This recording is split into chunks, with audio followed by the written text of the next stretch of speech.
Paz seja convosco. Como nós havíamos falado na última reunião, hoje nós vamos entrar num assunto maravilhoso. E eu creio que vai nos ajudar bastante nessa senda espiritual, que é o mistério de Melquisedeque. Quem é essa figura misteriosa que aparece no meio da Bíblia falando com Abraão? O texto que aparece em Melquisedeque é Gênesis 14, 18. E Melquisedeque, rei de Salém, trouxe pão e vinho, pois nós vamos falar o que significa o pão e vinho. Os irmãos já vão meditando o porquê Jesus deu pão e vinho também para os seus discípulos. E era este sacerdote do Deus Altíssimo, e abençoou e disse: Bendito seja Abraão pelo Deus Altíssimo, e possuidor dos céus e da terra. E bendito seja o Deus Altíssimo que entregou os teus inimigos nas tuas mãos, e Abraão deu-lhe o dízimo de tudo. Quem é esse Melquisedeque que trouxe pão, sacerdote do Deus Altíssimo? Nós agora vamos numa passagem, vamos compartilhar uma outra tela, que fala um pouco mais sobre Melquisedeque. Então, Hebreus 7 aprofunda um pouquinho mais o que vem a ser esse sacerdote. Porque esse Melquisedeque, que era rei de Salém, que hoje nós conhecemos como Jerusalém, sacerdote do Deus Altíssimo, e que saiu ao encontro de Abraão quando ele regressava da matança dos reis, e o abençoou, a quem também Abraão deu dízimo de tudo, e primeiramente é por interpretação, rei de justiça, e depois também rei de Salém, que é rei de paz. E aqui vem um mistério: sem pai, sem mãe, sem genealogia, não tendo princípio de dias nem fim de vida, mas sendo feito semelhante ao Filho de Deus, que é Cristo Jesus, permanece sacerdote para sempre. Então, os irmãos viram que em Hebreus, o autor de Hebreus, ele se aprofunda mais nessa figura. Fala que é um sacerdote e rei, e que ele é sem genealogia.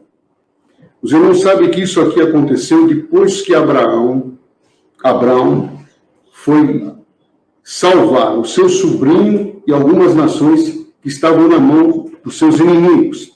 Quando ele voltou com os despojos, ele encontrou este rei e sacerdote, sem genealogia.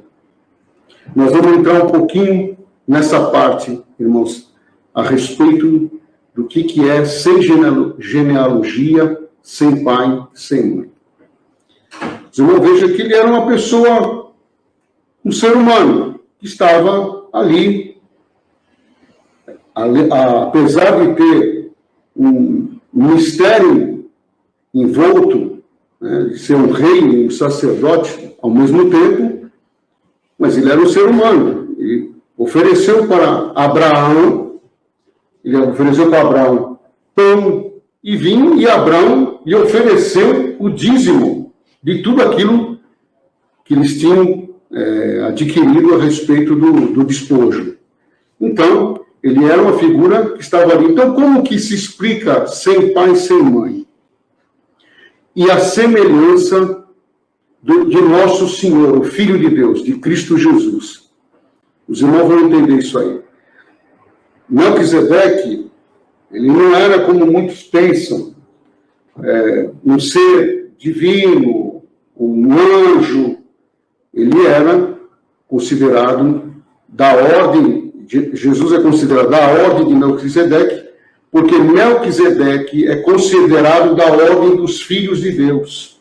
Existe uma passagem em Gênesis que fala sobre os filhos de Deus. Quando os filhos de Deus se enamoraram pelas mulheres, filhas dos homens, que muitos, e até a própria teologia, interpreta como anjos. eu já fiz um vídeo a respeito disso, né, irmão?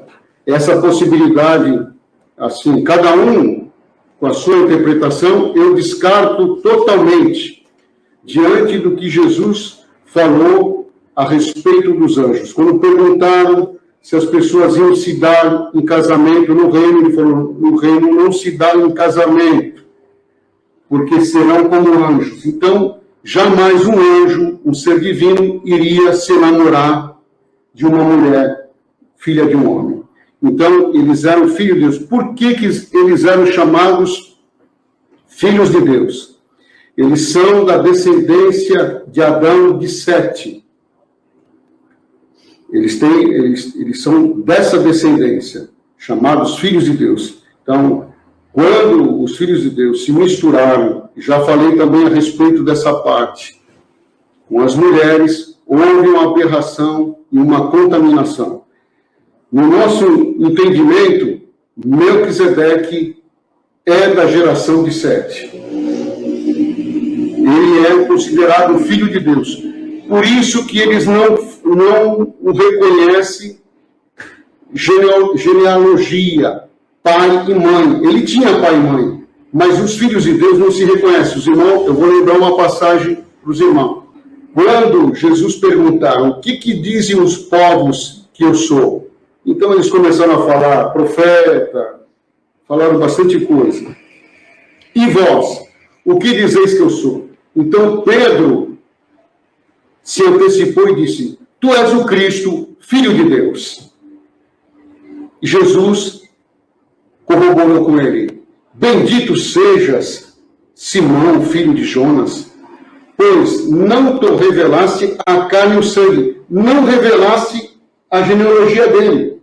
Porque Pedro podia ter dito para ele, tu és Jesus, filho de José e Maria. Mas não, tu és o Cristo, Filho de Deus. Bendito seja, pois tu não revelaste a carne nem o sangue, mas o meu Pai, o Cristo. Vamos lá voltar a Melquisedeque. Então, Melquisedeque era da descendência dos chamados filhos de Deus. Por isso que era dito que ele não tinha genealogia. E os filhos de Deus não se reconhecem pela carne e pelo sangue, pela sua filiação humana, mas sim pela sua realidade espiritual. Os irmãos se preparam, e hoje os irmãos vão ouvir uma coisa que vocês nunca ouviram.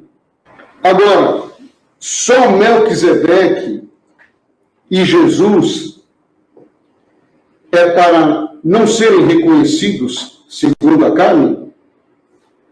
Em Mateus 23, 9 está dito assim, e a ninguém chameis vosso Pai, porque um só é vosso Pai, o qual está no céu. Olha bem, ele não está dizendo para nós, ou para a humanidade, desprezar nossos progenitores, nosso papai, nossa mamãe, os nossos progenitores. Ele está dizendo para nós não nos reconhecermos mais nesta senda pela carne, mas nos reconhecermos já como filhos de Deus.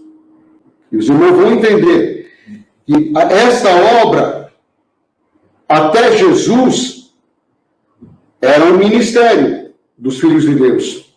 A partir de Jesus, todos nós somos eleitos, sacerdócio real. Quando Melquisedeque oferece pão e vinho para Abraão, ele está elegendo Abraão, ele está comissionando Abraão para o sacerdócio. É a mesma coisa que Jesus. Quando ele oferece pão e vinho para os discípulos, ele também está, esse é meu corpo, esse é meu sangue, esse é meu espírito, essa é a minha vida. Os irmãos estão entendendo? É um sacerdócio real. A partir de agora, vocês fazem parte do sacerdócio real, do sacerdócio divino. Agora, vocês não são mais reconhecidos segundo a carne, mas vocês já são do céu, cidadãos do céu. Tem a epístola de... Eu vou colocar a epístola de Pedro, por exemplo, Pedro 2,9, que fala sobre isso. Mas vós sois a geração eleita, o sacerdócio real, a nação santa, o povo adquirido, para que anuncieis as virtudes daquele que vos chamou das trevas para a sua maravilhosa luz. Os irmãos entenderam? Então, na realidade, todos falam assim, Jesus é da ordem de Melquisedeque não tinha genealogia, Jesus não tem genealogia, considerado filho de Deus, mas nós também somos da ordem de Melquisedeque. É esse o mistério que nós sentimos de passar para os irmãos hoje. Nós também fazemos parte dessa ordem. Não, que isso, irmão? Se comparar aos filhos de Deus, irmão, nós somos sacerdócio real ou não somos? O Senhor não falou que nós iríamos ser reis e sacerdotes? Agora, tem muitos que pensam que ser rei e sacerdote é semelhante ao sacerdócio terreno e aos reis da terra. Não. Sacerdote e rei significa autoridade e ministro de Deus. Pois vocês foram regenerados não de uma semente perecível, mas imperecível, por meio da palavra de Deus viva e permanente.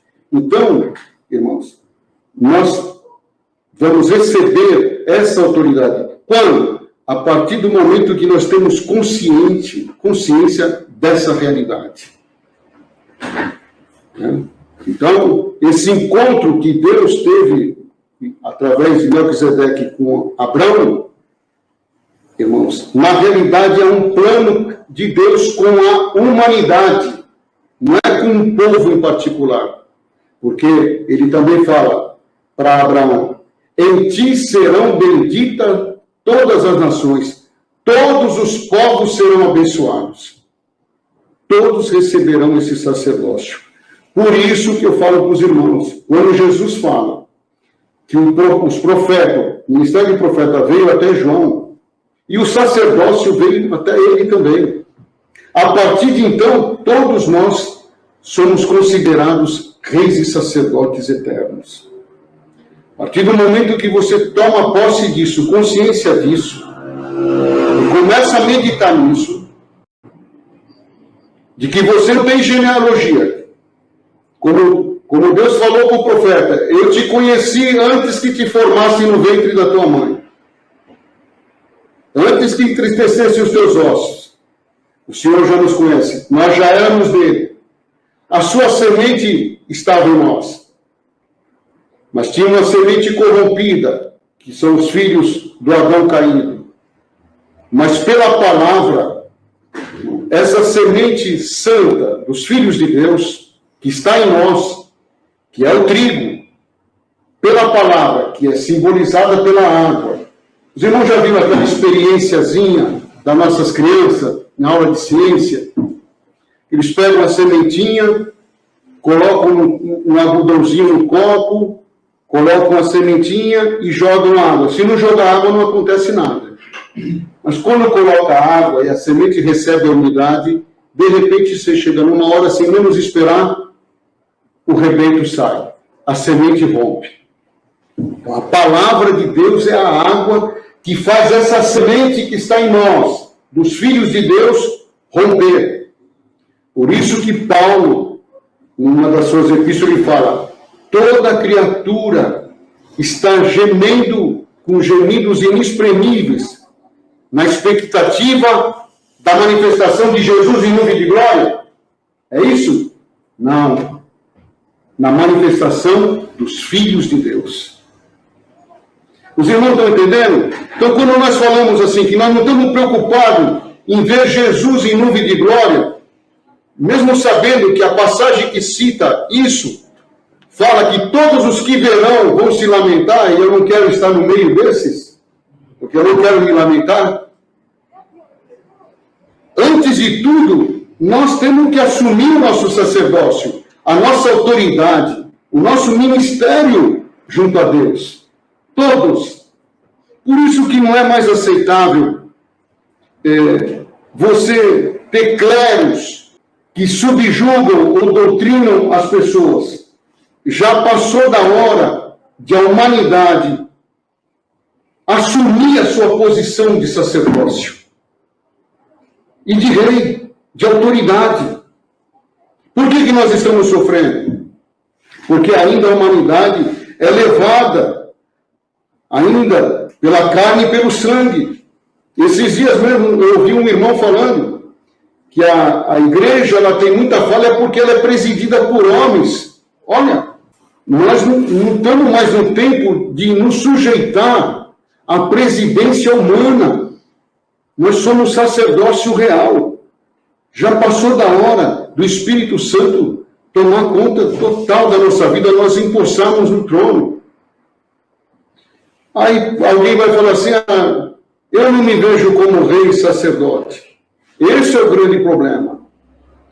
Melquisedeque se via, e Abraão também reconheceu ele, porque senão ele não daria. Se Abraão não reconhecesse Melquisedeque como sacerdote e rei, jamais ele teria dado o dízimo para ele. Ele deu o dízimo porque ele viu a superioridade, viu ele como um filho de Deus.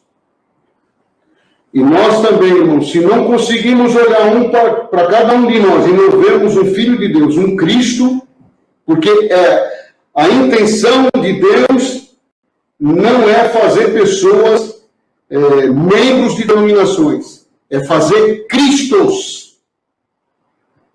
Como ele falou, eu hoje que gerei, Jesus é o primogênito, Cristo entre muitos irmãos. A intenção de Deus é que todos sejam autorrealizados em Cristo. E recebam essa autoridade, e assumam essa autoridade.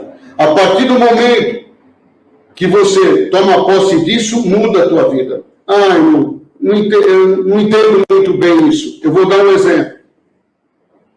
Você adquire um terreno. Dentro daquele terreno, lá no subsolo, tem um tesouro, mas você não conhece. E você padeja a necessidade. Padeja, às vezes, até fome. Só que dentro lá desse terreno, você tem um tesouro. E não sabe. Até que alguém fale para você, você sabia que existe dentro do teu terreno um tesouro? Uma semente, um sacerdócio real?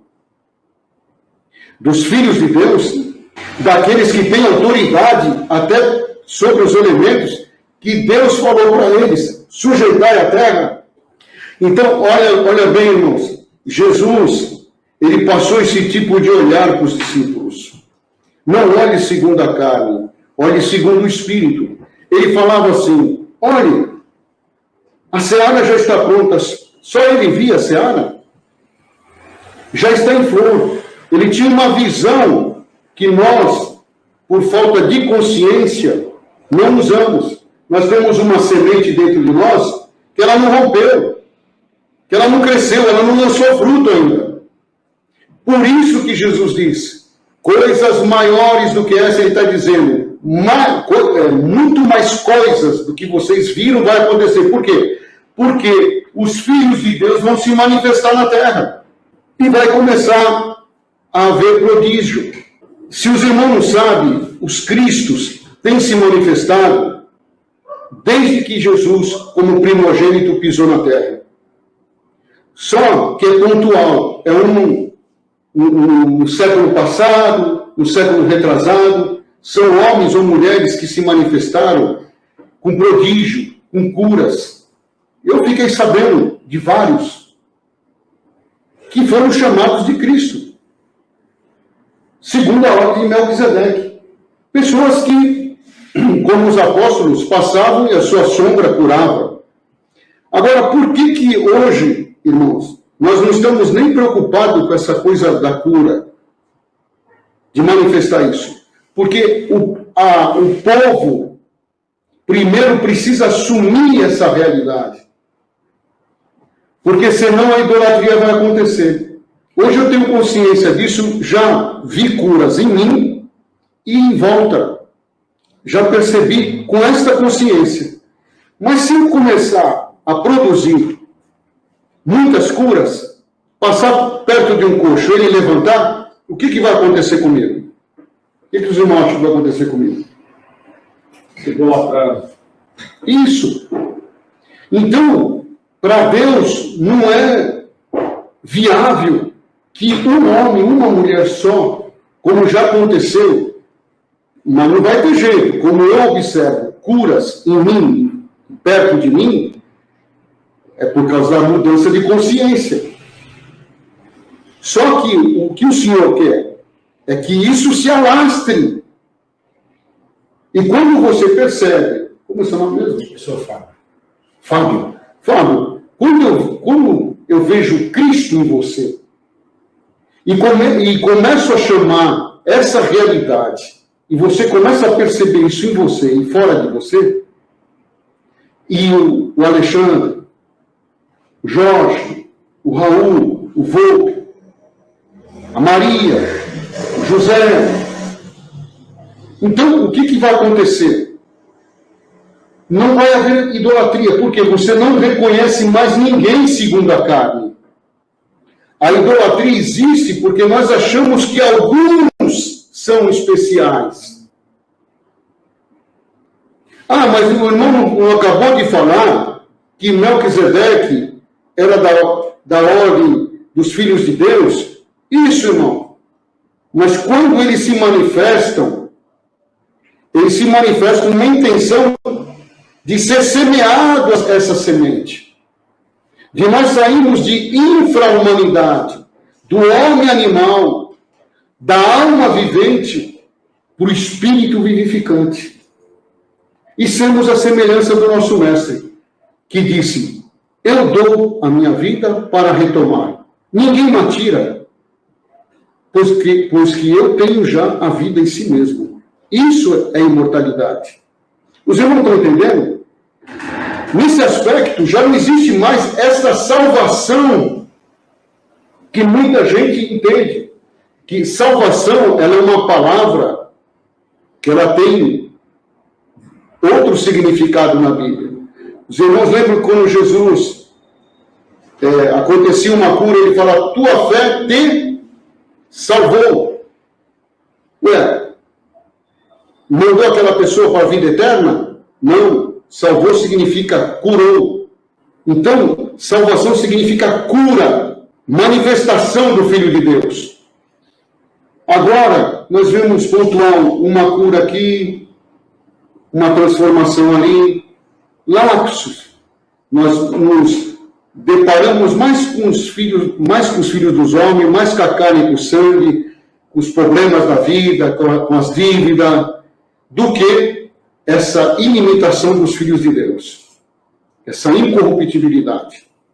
Mas quando nós tomamos consciência, como os irmãos estão tomando consciência, é isso que eu estou passando para os irmãos hoje.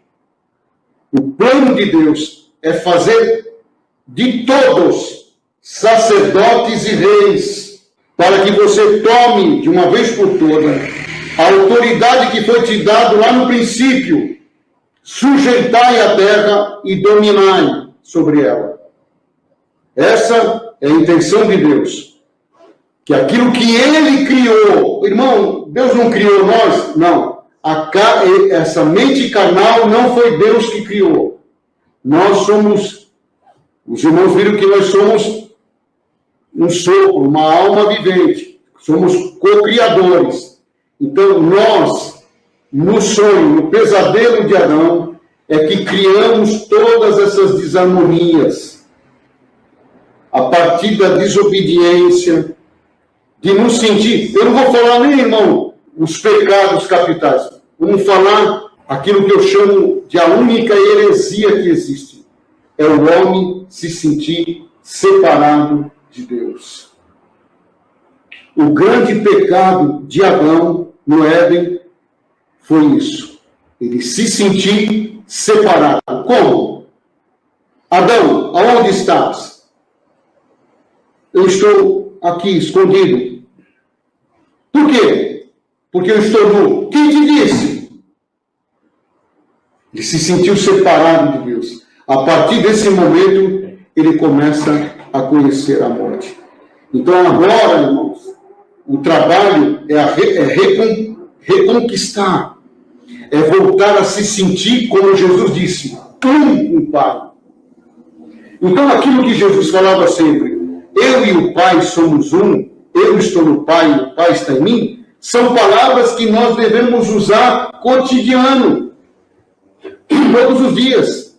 Eu vou contar até uma obra que aconteceu comigo há muitos anos atrás.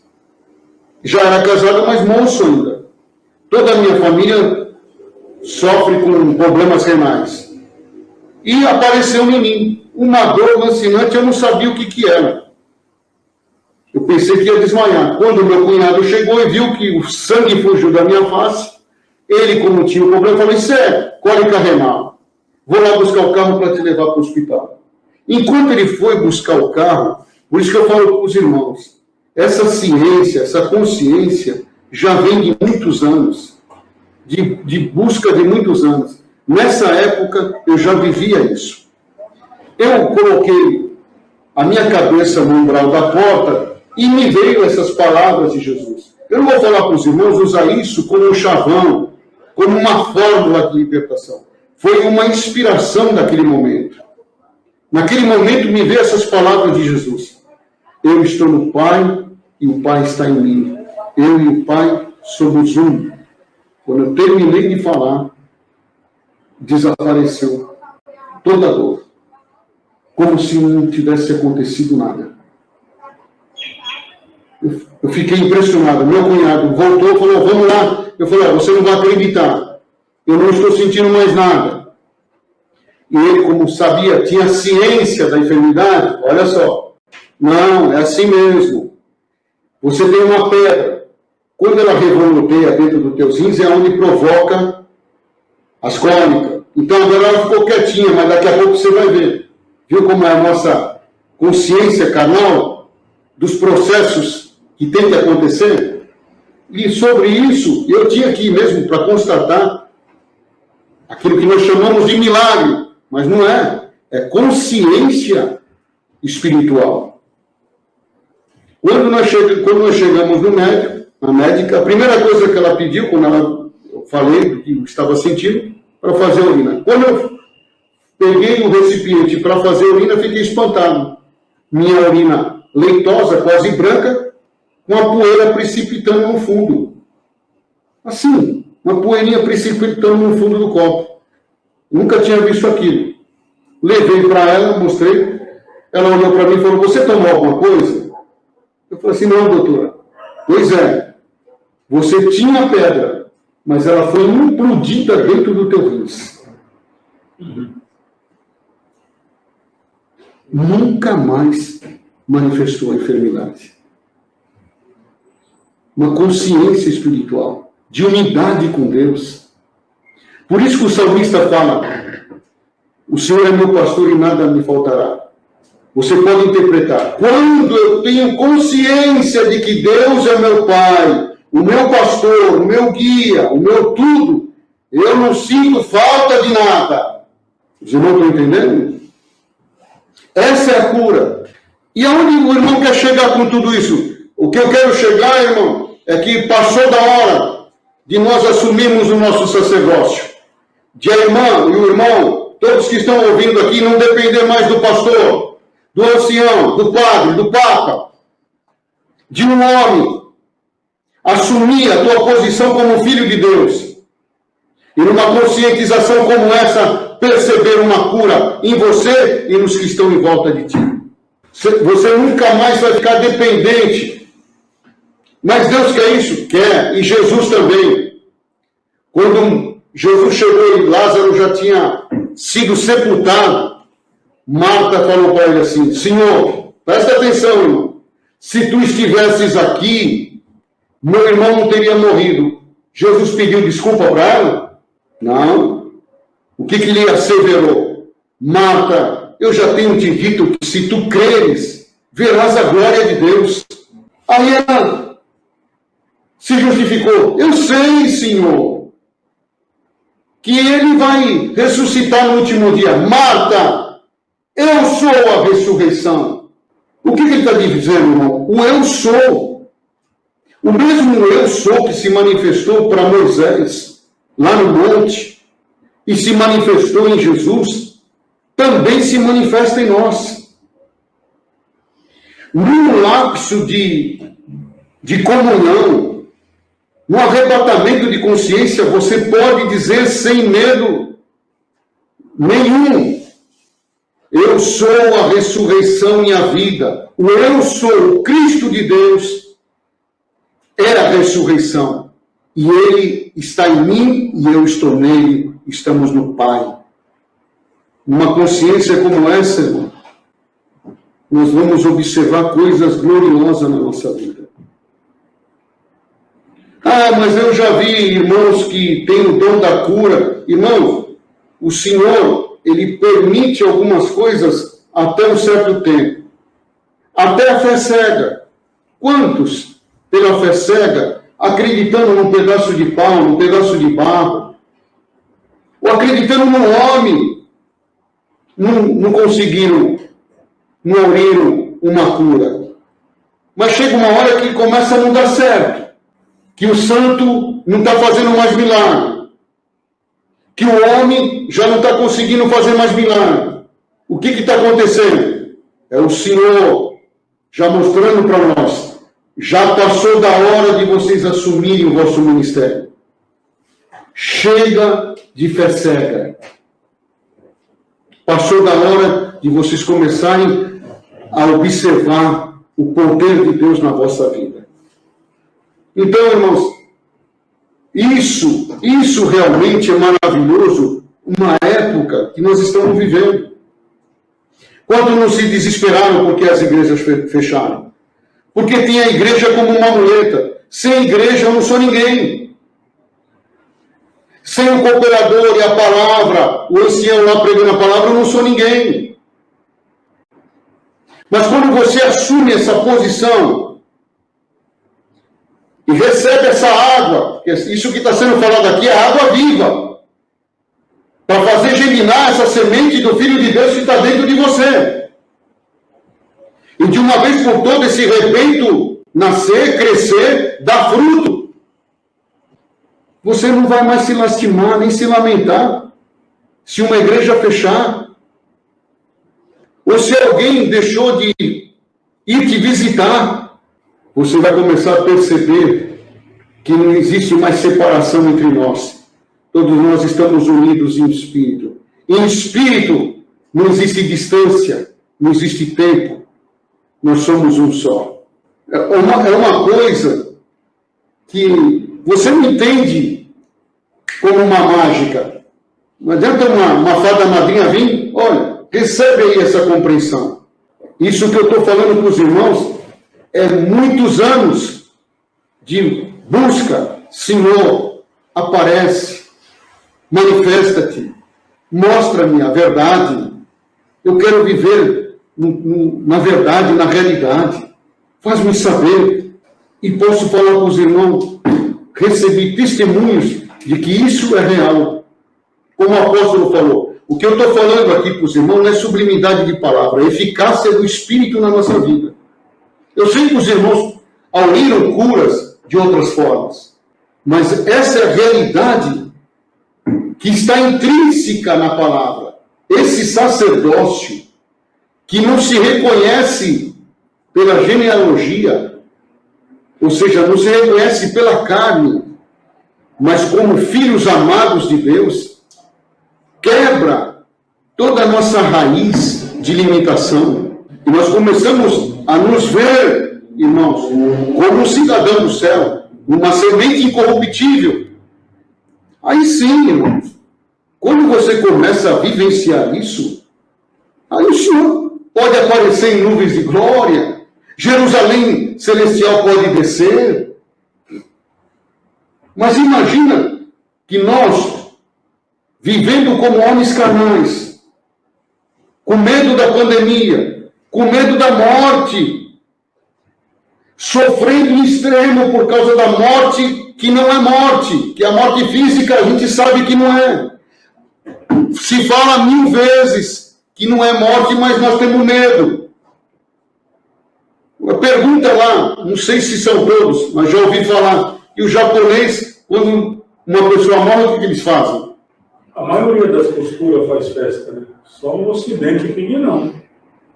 O próprio pregador disse, é melhor o dia da morte do que o dia do nascimento. Por quê? Porque nós, como homens carnais, vemos só esta vida. E Paulo falou, se nós vemos só esta vida, somos os mais miseráveis. Ele está dizendo que essa morte não existe. É uma troca de roupa. Isso aqui é uma roupa que perece com o tempo. Mas nós continuamos. E, irmão, olha, você ficou sabendo? Está vindo mais um vírus aí. Mais um não sei o quê. Olha, você viu? Irmão, aí eu falo para os irmãos, né, tem muitos que falam assim, irmão, mas as pessoas precisam de igreja, sabe?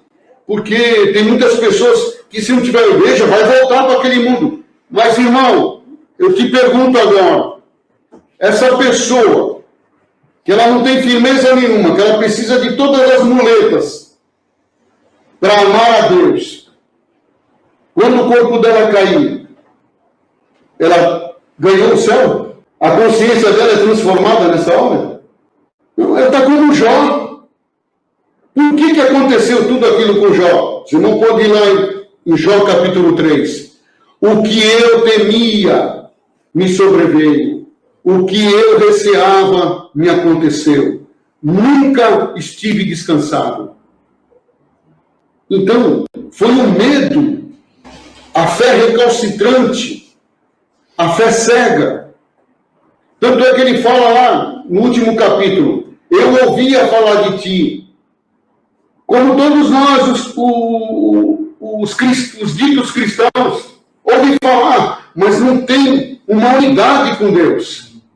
Então, esse medo provocou todo aquele sofrimento. Então, irmão, quando ele falou, eu ouvia falar de ti, agora te veem os meus olhos. Os irmãos acham que Jó viu uma fisionomia de um Deus? Não. Veem os meus olhos significa, agora eu te compreendo. Agora eu te percebo em mim, fora de mim. E quando ele teve essa percepção, o cativeiro dele mudou. Mas as pessoas vão na igreja e as palavras vêm.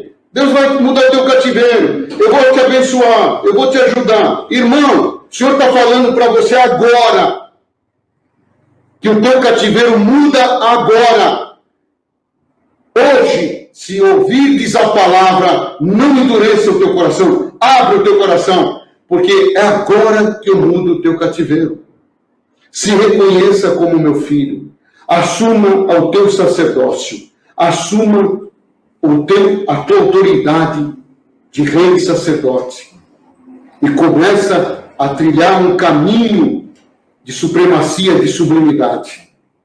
É para isso que o Senhor nos chamou. Não para ficar nessa mediocridade e comiseração que nós vemos nas igrejas. As pessoas se debatendo com coisas banais. Fazendo Deus a coisa mais pequena senão inexistente. Essa palavra de hoje, essa revelação do mistério de Melquisedeque, os irmãos não esperavam, né? O mistério de Melquisedeque, na realidade, é o nosso mistério. Cristo, a nossa vida, a nossa filiação e a paternidade divina. Deus abençoe a todos. Fica com Deus.